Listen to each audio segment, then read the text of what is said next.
Hello and welcome to Aviation 101 with Laura.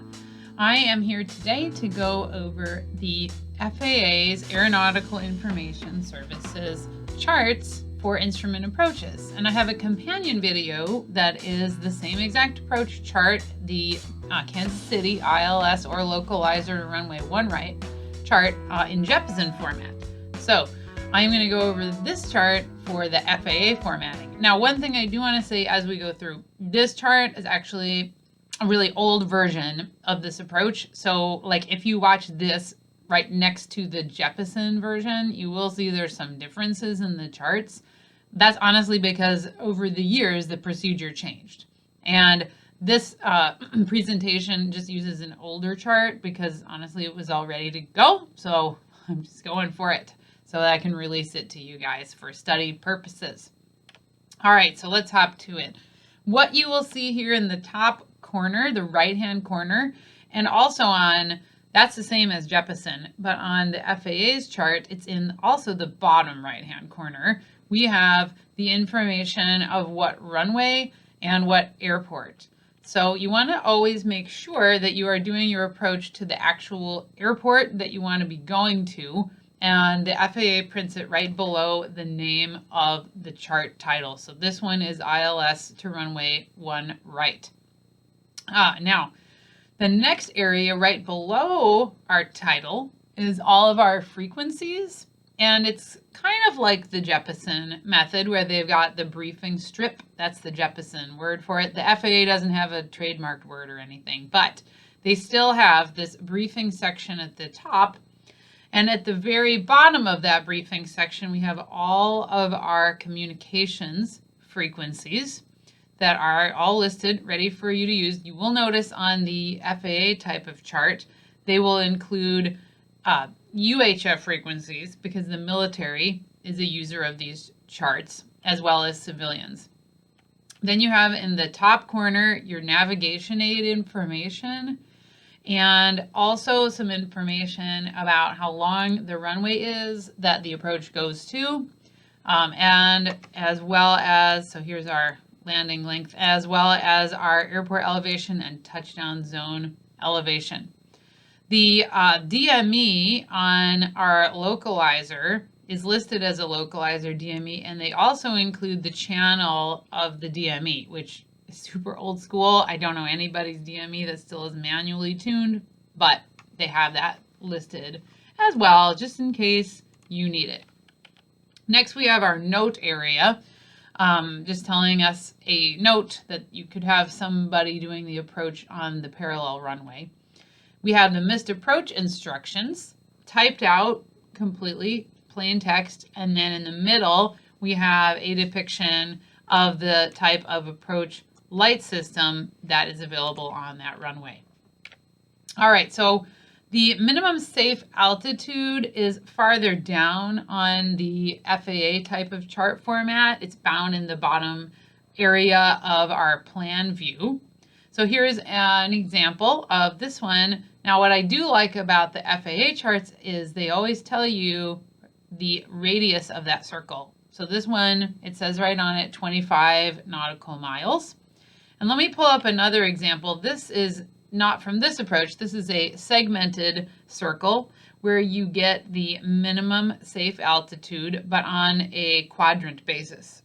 So these altitudes are all given in heights in mean sea level.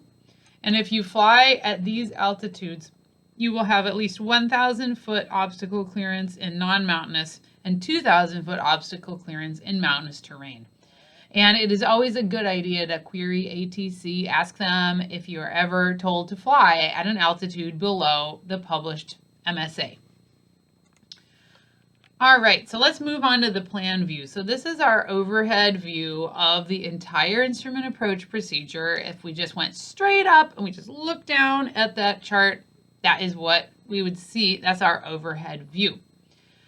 This is all to scale, except for, you will notice on this approach to Kansas City, we actually have a ring that has been segmented. It says 10 miles. Okay, I'm going to actually shade it for you. This ring, everything in there is to scale. But you notice we have these other rings, the feeder facility ring, the en route facility ring. These areas are not to scale, okay? And I'll show you actually what I mean here. If we take a look at the bottom part of the chart, where we have an initial approach fix listed as the Butler VOR, we actually have a line right there, and I'm going to circle it for you, that tells me that I could begin my approach at the initial approach fix of Butler VOR. But that line coming out the Butler VOR is the 335-degree radial, and it's 45.3 miles. You should be at 5,000 feet if you're on that line, if you're tracking inbound on doing this approach on your own pilot navigation. But it's 45 miles. So that's why I'm pointing this out, is because everything in that inner ring, that is to scale. That's our 10-mile ring there. But everything outside in the dashed area is not to scale. Okay. Other interesting things that we want to notice on here, we've got our missed approach is that dashed line highlighted in yellow, and then it continues at the Napoleon VOR. They've got a holding pattern depicted. We also have on this chart some cross radials. So this cross radial, the 276-degree cross radial, we could use that to identify ribs fix right here. I would be on the localizer, but then when my 276-degree radial off Napoleon centered, then I would be at ribs intersection. The other way we could identify ribs intersection is it at 6.7 DME on the localizer DME if you're tuned up to the IPVL localizer. And we can tell that because at ribs intersection, we have 6.7 with the D circling around it. So that is supposed to be a D, D for DME. The other thing to point out is on the FAA chart, they do show the highest obstacle. They show some other obstacles, actually, so there's some obstacles up here that are marked, but they mark the highest obstacle. I've highlighted it in blue. They make the icon a little bit bigger and a little bit more bold, I guess you would say. So that is the highest obstacle there. So plenty of stuff, plenty of information to know on the overhead on that plan view. And I will put a link in the video description with the entire FAA Aeronautical Chart User's Guide. It's available online for free in PDF format. And then you can look at all this to your heart's content. Okay, below our plan view, we have our profile view. So this is if we took the approach and we turned it on its side, we are going to have a great view of exactly what's going on. So there's a lot of important information here. I'm going to take some time to break it down. First off, I want to point out this 2,800 with a lightning bolt symbol. That is telling me that 2,800 is my minimum altitude to be flying for glide slope intercept. So then once I intercept the glide slope, if I'm flying the ILS, then I'm on the glide slope, and that is a precision approach. And then you will notice this 2,691 marked at ribs intersection that I've just circled. That is a glide slope crossing altitude check, and that's also in height mean sea level. Okay, so if I'm on my glide slope at ribs intersection, I should be at 2,691.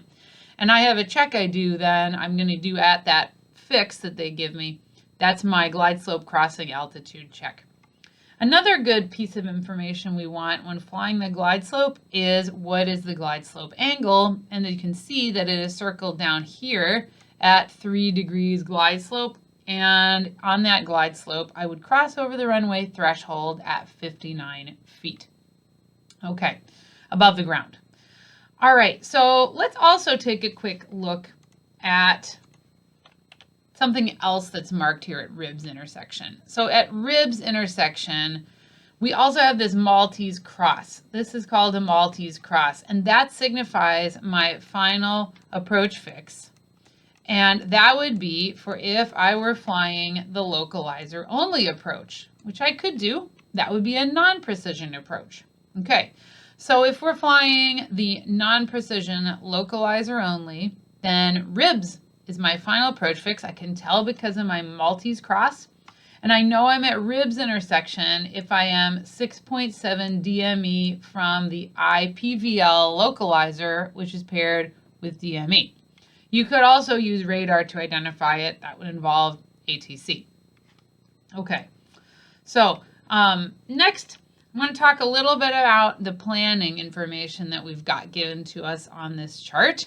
Okay, so if I am flying along and I get to ribs intersection, and let's say I am doing the localizer only approach, that would be the non-precision approach. Okay, so ribs is my final approach fix. My missed approach begins 5 miles down the road. So you see this chart is given to us that's right near our profile view, and it says my final approach fix, ribs, to the missed approach point is 5 miles. This applies if I'm flying the localizer approach. If I'm flying an ILS approach, then I begin my descent once I intercept glide slope, and I go to my decision altitude, at which point I either see the runway and land or go missed approach. There's not a distance in play here. But with the localizer approach, we do need a distance. We need to know where our missed approach point is. So that is 5 miles from my final approach fix of ribs. So we can actually highlight this information here, and you see actually there's numbers on the bottom. You can add those up, and 4.6 plus 0.3 plus 0.1 is 5 miles. Look at that. Wow. So that also tells me that my missed approach point is located at 1.7 DME from IPVL. The other way I could tell when I got to my missed approach point is by using time. And so they give you this handy little table here that tells me this is in knots ground speed. So if I'm going 90, then it will take me 3 minutes and 20 seconds to fly 5 miles. So that is the other way I could identify my missed approach point. Okay. Now, another thing I want to talk about, let's say we are flying the glide slope. We're doing the full ILS. We don't have a descent rate table. So they do give us a time and a distance for the missed approach point. That's on the FAA chart, but they don't give you what Jeppesen gives you, which is actually a tabular descent rate based on whatever the glide slope is. You actually have to look in a different part of the terminal procedures book to find it, but it looks like this. This is our climb descent table. So I don't, honestly, this is the big downfall for me on FAA charts and why I like Jeppesen charts better, one reason. But we can still use it. We have a 3-degree descent angle.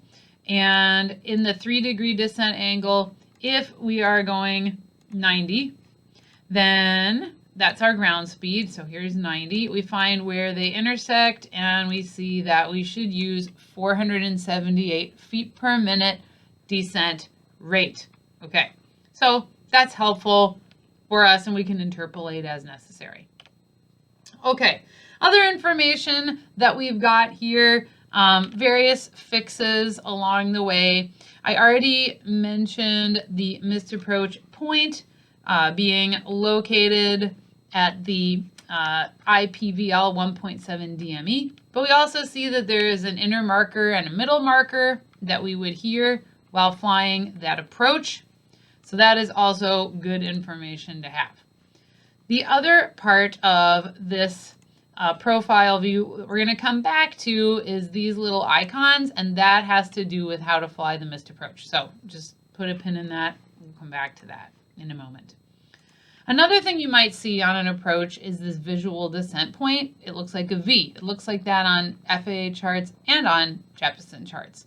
That is located at where the 3-degree glide slope intercepts your minimum descent altitude, or where your VASI or your PAPI, your whatever is your visual glide slope indicator, intercepts the MDA.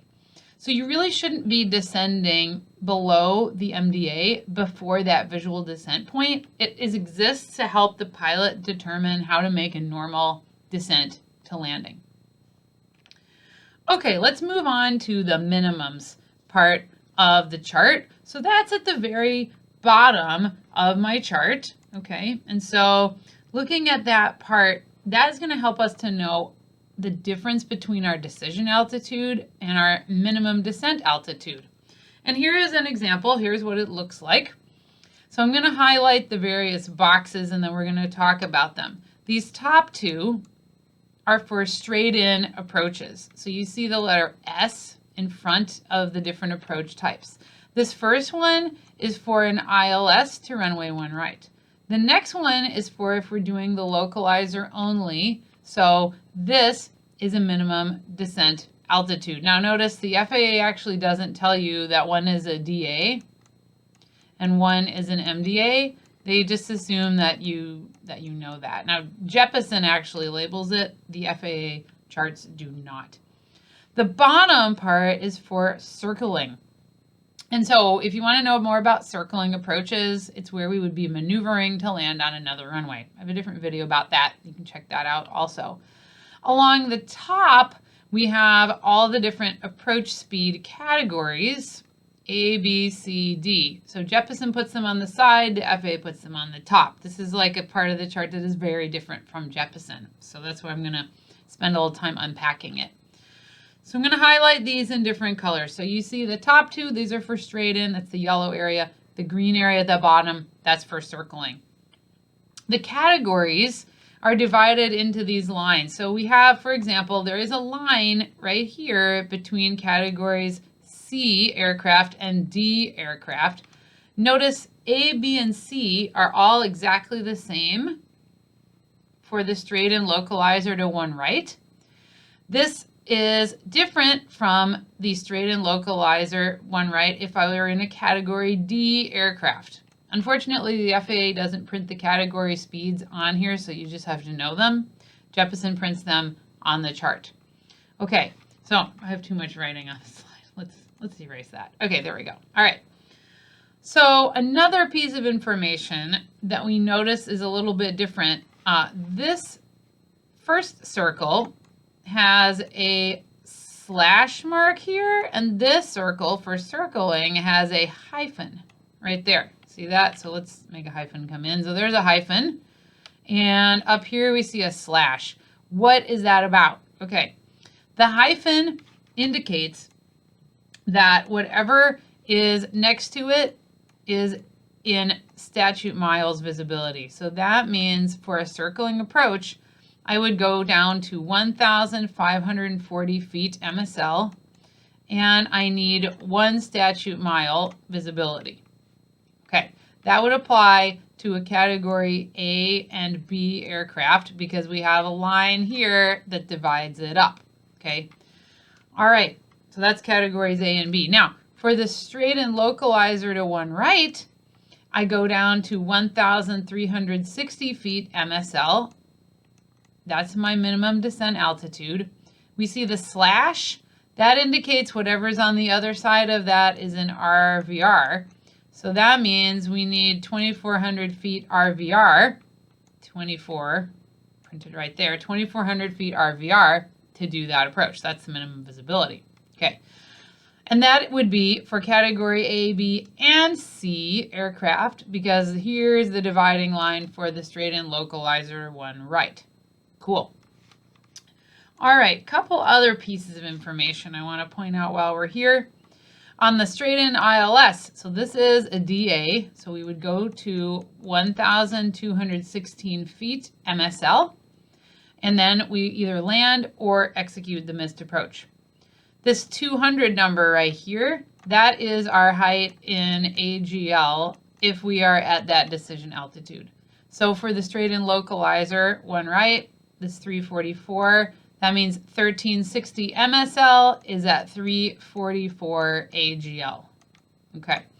Now, a lot of people ask me, like, what is this other thing in parentheses that is next to these numbers? This here, honestly, I don't care about it because it has to do with Department of Defense military flying, and I don't worry about that at all because I'm a civilian pilot not flying in the military. I honestly don't know what it means. I tried to look it up, and it's for the military, so do not be worried about that. All right. That was a lot to unpack. Sorry, there's a lot on the minimum section. Lastly, area, I mentioned we're going to come back to the missed approach. These are quick icons that show up in our profile view, and all missed approach is going to begin with a climb. In this case, we're going to start with the straight climb to 2,000 feet, and then we're going to execute a right-hand climbing turn to 4,000 feet, and then go to the ANX, the Napoleon, VOR, on 114.0, and we would hold. To know what the holding pattern is, we are going to have to look back at our plan view to actually see what that holding pattern is and how it's depicted, but there it is for you. The last thing, after we have all this, and this is a feature that's not on Jeppesen approach charts, the FAA includes an airport sketch. And so in that bottom corner, we have an airport sketch. It's fairly self-explanatory. Once again, I'm going to put a link in the video description to the Aeronautical Chart User's Guide published by the FAA's Aeronautical Information Office.